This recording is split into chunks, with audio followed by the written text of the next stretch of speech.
Hello, everybody, and welcome to The Outside Line. I am your host, Brian T. Meyer, and today our video goes over a NASCAR season preview of will Kyle Larson do what Jimmie Johnson could do in 2008 after a 10-win season, and also what are my thoughts on the Brandon Brown situation. Let's get into it. So, first off, for NASCAR season preview, we're going to go over the previous champion, Kyle Larson, and decide if he can do what Jimmie Johnson did back in 2007, 2008, and go back to back.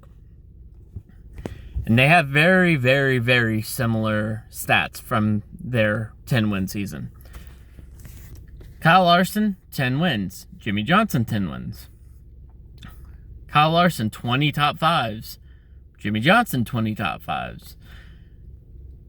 Kyle Larson, 26 top tens. This is where it's different, because Jimmie Johnson only had 24 top tens in 07. And then Kyle Larson only DNF'd twice the whole year. And I think it was early in the year, if I'm not mistaken. Like, that I didn't write down because I was going based on the main stats of how many DNFs did each person have, or top 10s, top 5s. But my thought process right now is, can Kyle Larson repeat what Jimmie Johnson did in 08? Because Jimmie Johnson in 08, the next year, he had 8 wins. Jimmie Johnson was still the best driver out there in 08, with 8 wins, 16 top 5s, 22 top 10s, and 6 DNFs.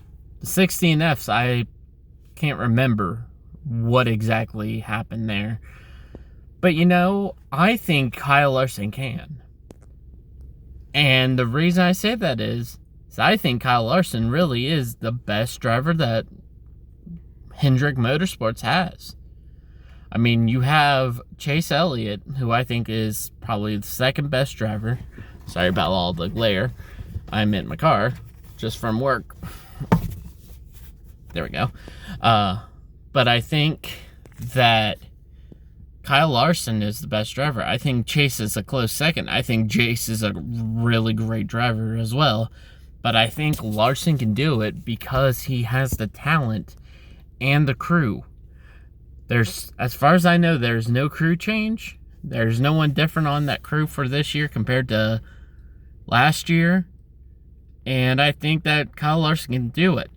My only question is, with, Gateway getting a race this year, Atlanta changing, I think we're going to have different winners this year. And with everything else going on this year, with the higher horsepower, I think you're going to see a lot more competitiveness from everybody that's usually at the top. I think last year could possibly be the last time that someone can get 10 wins. And that's honest. Driver skill, I think, is going to be really important this year. Kyle Larson, I think, is still going to get 5 wins. I think he's going to be in the Final Four. And I think that other than that, you've got your Denny Hamlins, you got your Kyle Bushes, you got your Kevin Harvicks, you got Blaney, Keselowski, Logano, who I'm going to talk about as the days count down to the NASCAR season, that I think you have to look at every single aspect of this to where Larson's still going to get his wins. You have to say that regardless. Larson will still get his wins. But is Larson going to be able to get 10 wins again? Or, 8 wins like Johnson did in 08 after his 10-win season. But I think Larson for sure makes the Final Four again. But is he a championship winner? I think he can. But I also got to look at all of Hendrick. I think there's a good chance this year that Hendrick could have all 4 drivers in the top 4 championship contending race. Which that would be the first time that would happen in this playoff format too. Which I think would be amazing. Because I think Hendrick Motorsports is, I think, what's going to save this sport. Especially if both Bowman and Byron get in. I think that actually helps the sport. I wouldn't personally like that, as a Ryan Blaney fan. I'm not going to lie about that. I am a Ryan Blaney fan. But, would I like to see just one team be in the Final Four? No. But I think it would help the sport. Alright, going on to the Brandon Brown situation. As most of you know, probably, that Brandon Brown kind of got supposedly got a new sponsor, and then all of a sudden they said that they announced it way too in advance, the deal was not complete, and now it's a back and forth with this cryptocurrency, the LGB coin. I guess that's what it is.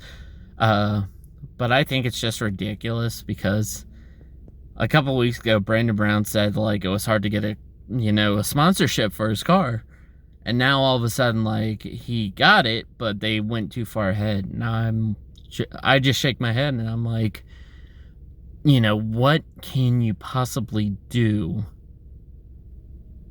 to try to root for this guy now, to where he didn't like the Let's Go Brandon chants because of not being able to get a sponsor, and then you kind of just go and get a sponsor anyway that has the LGB on it. I just don't get it. But as much as I like the fact that he won a race last year, I don't think, and again, I like the fact that he won the race. I'm a legit fan of a new guy winning a race. It helps the sport out when you see new guys win races. But when you have a point to what Brandon Brown's situation is, it's kind of well, dang, that sucks, but, you kind of dealt your own hand with that when you... NASCAR didn't deal that hand. NASCAR was trying to get away from the political side of it. And then all of a sudden, now you're fully endorsing it. So, you kind of get what you get. And because you already announced the deal without really any knowledge, it's kind of you kind of got yourself into that spot. I'm trying to be as unbiased as I can. But I think it's just a bad take. Even if you did get that legit sponsorship, you should wait until the deal is completely done.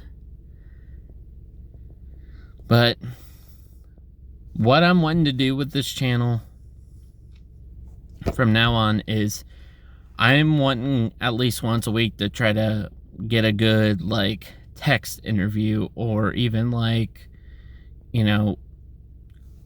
ask fans that usually are so hidden on being a NASCAR fan. I want to hear from them, what got you into NASCAR? Why did you like it? Who's your favorite driver? Why did they become your favorite? Just everything like that. So, until next time, which is tomorrow, when we talk about the next driver coming up, I am Brian, and I will talk to you later.